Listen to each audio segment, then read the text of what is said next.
Ukraine के खिलाफ रूस की आक्रामक सैन्य कार्रवाई के बाद भारत में सबसे ज्यादा चिंता इस देश में फंसे भारतीय छात्रों की सलामती को लेकर ही थी। यूक्रेन के कई इलाकों में भारतीय छात्रों समेत लगभग 16,000 भारतीय नागरिक फंसे हुए हैं। वहां संकट में फंसे छात्रों के रोती बिलखती हालत में वीडियो हमें रोज देखने को मिल रही हैं। अब इन छात्रों की सुरक्षित वापसी के लिए भारत सरकार की ओर से ऑपरेशन गंगा चलाया जा रहा है। यह ऑपरेशन असल में इंडियन फ्लाइट्स के माध्यम से हमारे नागरिकों को एयरलिफ्ट करने का मिशन है। यूक्रेन का एयर स्पेस पूरी तरह से बंद है, इसलिए उसके पड़ोसी मुल्कों हंगरी, स्लोवाकिया, पोलैंड और रोमानिया से फ्लाइट्स चलाई जा रही हैं। हालांकि ऐसा पहली बार नहीं हो रहा कि भारत ने विदेशी राष्ट्रों से भारतीय नागरिकों को किसी खास ऑपरेशन को चलाकर निकाला हो। पिछले 20 वर्षों में भारत ने युद्ध या प्राकृतिक आपदाओं के दौरान विदेशी भूमि में फंसे भारतीयों की स्वदेश वापसी के लिए उड़ानों की व्यवस्था की है। आइए जानते हैं कुछ ऐसे ही ऑपरेशंस के बारे में।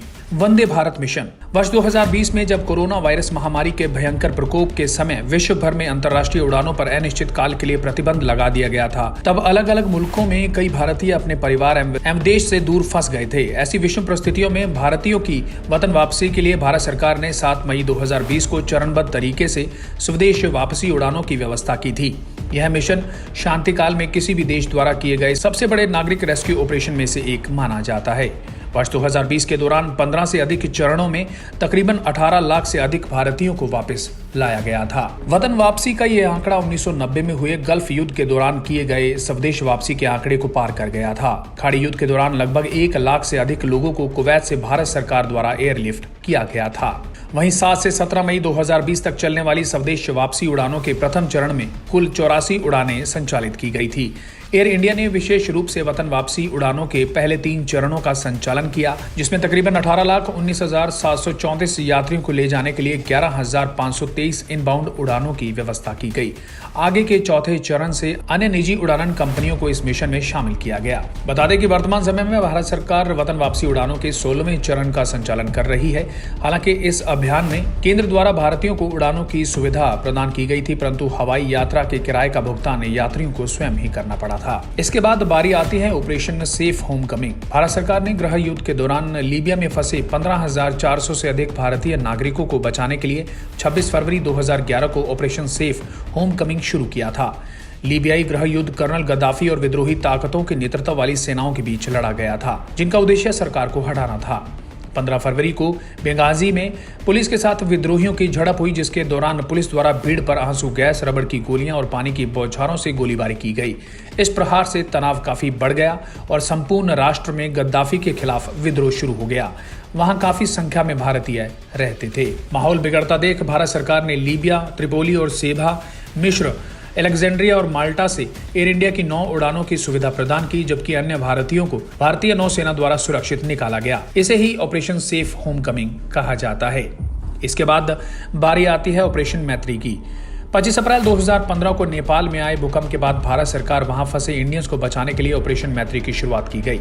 7.8 तीव्रता वाले भूकंप में लगभग 8,000 से ज्यादा लोग मारे गए थे। इस भूकंप को वर्ष 1934 के बाद नेपाल की सबसे घातक प्राकृतिक आपदा के रूप में दर्ज किया गया था। भूकंप की वजह से 2 अलग अलग जगहों पर हिमस्खलन हुआ था, जिनमें एक माउंट एवरेस्ट भी था। वहां 22 लोग मारे गए। दूसरा लोंगटांग घाटी थी, जहां 250 लोग या तो लापता हो गए या फिर मृत अवस्था में मिले। ऑपरेशन मैत्री भारत सरकार और भारतीय सशस्त्र बल का संयुक्त राहत एवं बचाव अभियान था, जिसके अंतर्गत 5,000 भारतीयों को वायुसेना और नागरिक विमानों द्वारा नेपाल से वापस लाया गया। इसके बाद चला ऑपरेशन राहत। 27 मार्च 2015 को यमन सरकार ने हौथी विद्रोहियों के खिलाफ एक सैन्य कार्रवाई की।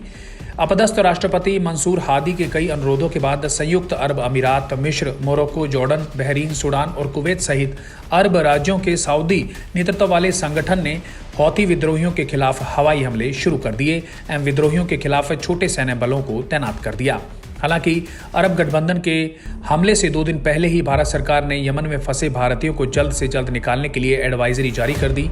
हमले के दौरान यमन को नो फ्लाई जोन घोषित कर दिया गया था। इस वजह से सरकार ने समुद्र के रास्ते वतन वापसी के लिए जिबूती को चुना। निकाले गए कुल 5600 लोगों में से 2900 भारतीयों को यमन की राजधानी ससना से 18 विशेष उड़ानों द्वारा तथा 1670 भारतीयों को यमन के 4 बंदरगाहों से भारतीय नौसेना के जहाजों द्वारा वापस लाया गया। फिर बारी आई ऑपरेशन सुकून की। 2006 में इजराइल लेबनान युद्ध के दौरान लेबनान से भारतीय, श्रीलंकाई, नेपाली और लेबनानी नागरिकों को निकालने के लिए भारतीय नौसेना द्वारा ऑपरेशन सुकून या बैरूत सी लिफ्ट शुरू किया गया। 12 जुलाई के दिन लेबनानी शिया इस्लामवादी राजनीतिक दल और आतंकवादी समूह हिजबुल्लाह ने इजराइल रक्षा बलों के खिलाफ एक छापेमारी युद्ध शुरू किया, जो कि तकरीबन 34 दिनों तक चलता रहा।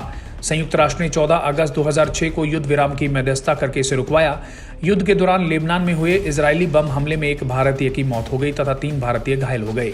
घातक घटनाओं के क्रम को देखकर भारत सरकार ने भारतीय सशस्त्र बलों की मदद से 19 जुलाई से 1 अगस्त 2006 के बीच लगभग 2280 लोगों को सुरक्षित भारत वापस लाया गया। ब्यूरो रिपोर्ट, सच कहूं।